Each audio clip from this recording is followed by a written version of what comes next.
Terima kasih pemirsa, masih bersama kami dalam Damai Indonesiaku. Dan tadi di segmen sebelumnya, Ustazah Syifa telah menjelaskan bagaimana cara memperoleh keseimbangan dalam rumah tangga. Salah satunya dengan memahami love language atau bahasa cinta pasangan kita, Masya Allah. Dan di segmen kali ini kita masih akan mendengarkan tausiah yang akan disampaikan oleh Syekh Ahmad Al-Misri tentang bagaimana menjadi suami panutan. Silakan Syekh. Assalamualaikum warahmatullahi wabarakatuh.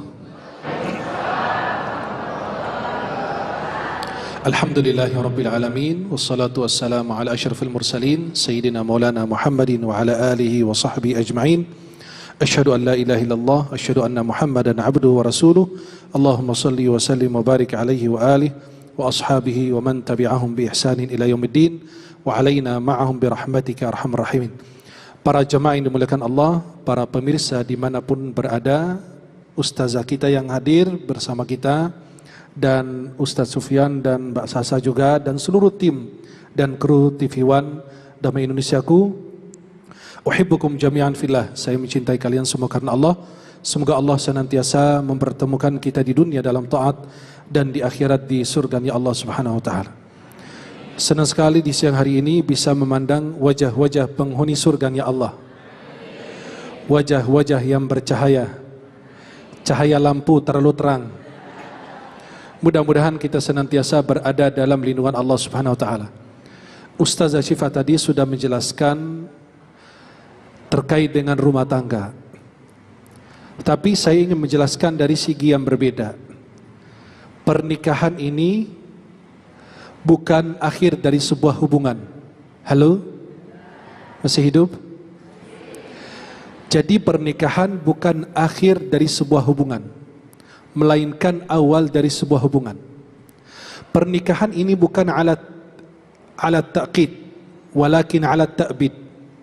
Pernikahan ini bukan sementara waktu, tapi pernikahan ini harapan kita bukan hanya sampai akhir hayat, melainkan pernikahan ini sampai surganya Allah Subhanahu wa taala.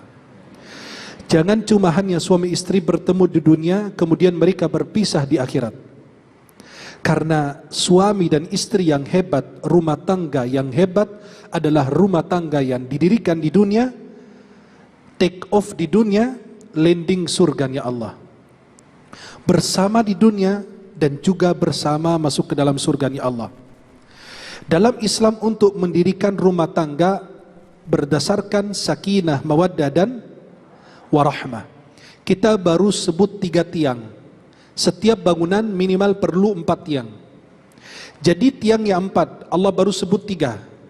Sakinah, mawaddah dan masih ada satu lagi kurang, takwa kepada Allah. Rumah tangga kalau dilandasi dengan takwa kepada Allah, insya Allah menjadi sebuah bangunan yang kokoh. Pondasi rumah kita kalau mau bangun rumah, pondasinya harus kuat. Kalau pondasinya kuat, mau bangun berapa lantai bebas. Tapi kalau pondasinya lemah, maka itu kalau lebih daripada yang sudah ditentukan dan aturan, itu gampang rubuh. Goncangan sedikit saja langsung rubuh. Maka rumah tangga ini yang pertama dan paling utama didirikan, dilandasi dengan takwa kepada Allah. Suami bertakwa, istri juga bertakwa. Kita harus dalam Islam memilih suami yang saleh, taat beribadah, bukan yang kaya. Kalau suami kaya, coba lihat Fir'aun, kekayaannya membawa petaka, jabatannya membawa petaka. Karena tidak ada takwa kepada Allah di dalam rumahnya, bahkan istrinya menjadi istri yang salihah. Asiyah binti Muzahim menjadi penghuni surganya Allah, bahkan diabadikan dalam Al-Quran surat At-Tahrim. Rabbi ibnili indaka baitan fil jannah wa najjini min fir'auna wa amali wa najjini minal qawmidh zalimin. Maka kalau rumah tangga dilandasi dengan takwa, memilih suami yang saleh, dan pada saat kita memilih istri yang salihah, Nabi bersabda dalam hadis Bukhari Muslim dari Abu Hurairah, wanita dinikahi karena 4 perkara.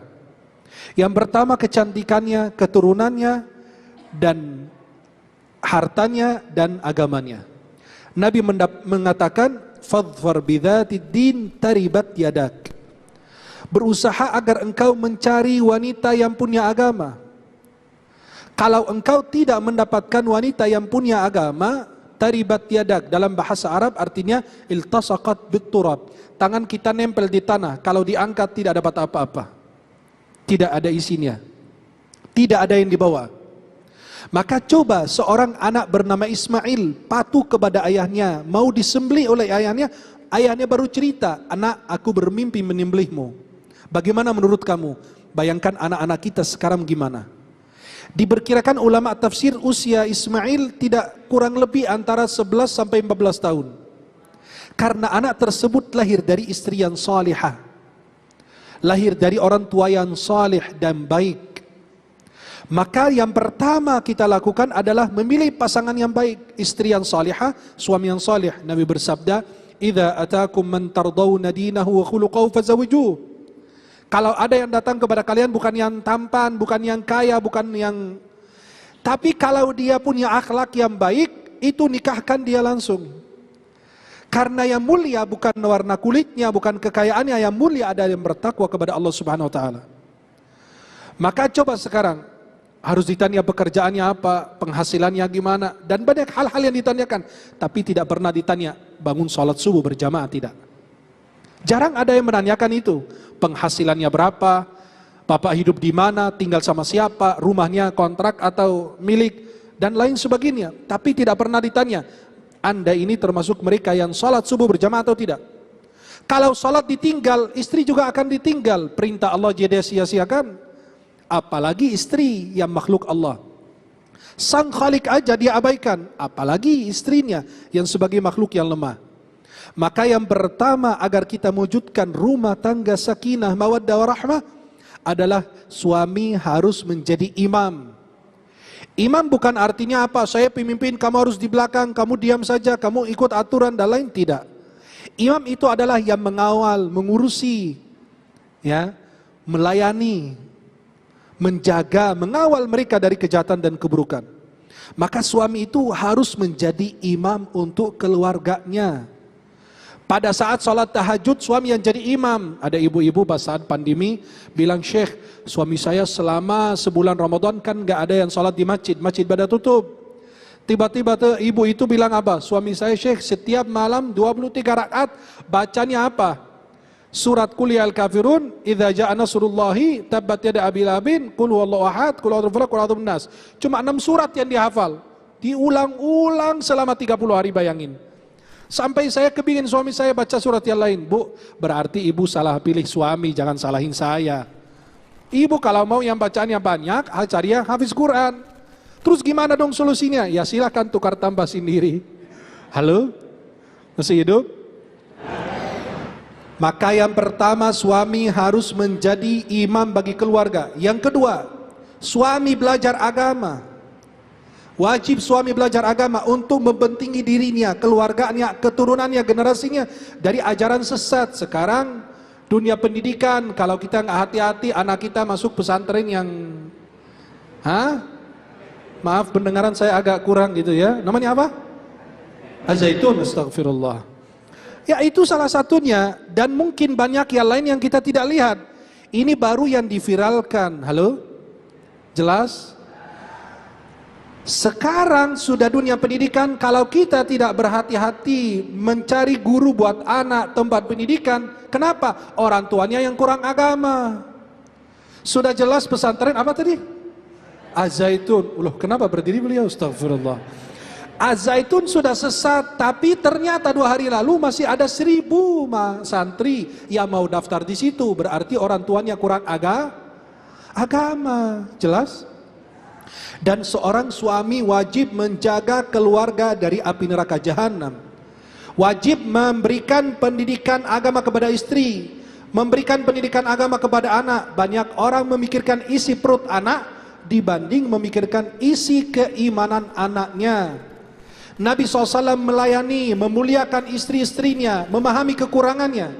Kita punya pasangan, kita tidak pernah memandang pasangan kita ini sempurna, tapi kita melihat kesempurnaan pada pasangan kita. Pada saat kita memandang pasangan, jangan memandang dia sempurna, tapi lihat kesempurnaan pada pasangan. Nabi mengatakan, jangan kalian membenci akhlak istri kalian, perempuan. Kenapa? Kalau kau tidak suka akhlak ini, pasti dia punya sifat yang lain yang lebih bagus. Kan pada saat kita menerima nikahnya, saya terima baik buruknya, cerewet dan ya, masakan enak dan tidak enaknya, itu kan itu adalah nikmat, harus dinikmatin. Dan perempuan memang paling senang dipuji, dimanja, disanjung, paling benar ucapannya.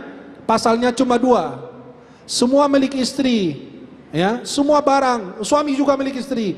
Yang kedua, kalau suami salah, istri salah, kembali ke pasal 1, istri tidak pernah bersalah. Dan tadi ustazah sebut, ada Nabi manggil istrinya Humaira. Kata beliau, kalau istrinya agak hitam, gimana bohong dibilang Humaira? Istrinya kan tahu dong, mana ada perempuan bodoh, pintar semua. Jangan panggil Humaira kayak jamaah saya, punya istri warna kulitnya hitam, sampai ke rumah dipanggil apa? Hei Hajar Aswad. Mudah-mudahan kita semua diberkahi Allah Subhanahu wa taala. Yang terakhir adalah, apabila kalian saling mencintai, kalian harus membawa ke surga. If you love me, take me with you to Jannah. Kalau kau mencintai aku, bawalah aku bersamamu ke surga ya Allah Subhanahu wa taala. Wallahu taala a'lam bissawab. Amin, amin, Masya Allah. Sebuah pernikahan yang sangat indah sekali ketika rumah tangga itu tidak hanya dibangun di dunia, namun juga di surga. Ketika suami menjaga ketakwaannya kepada Allah, dipastikan suami akan menjaga istri dan keluarganya dari api neraka.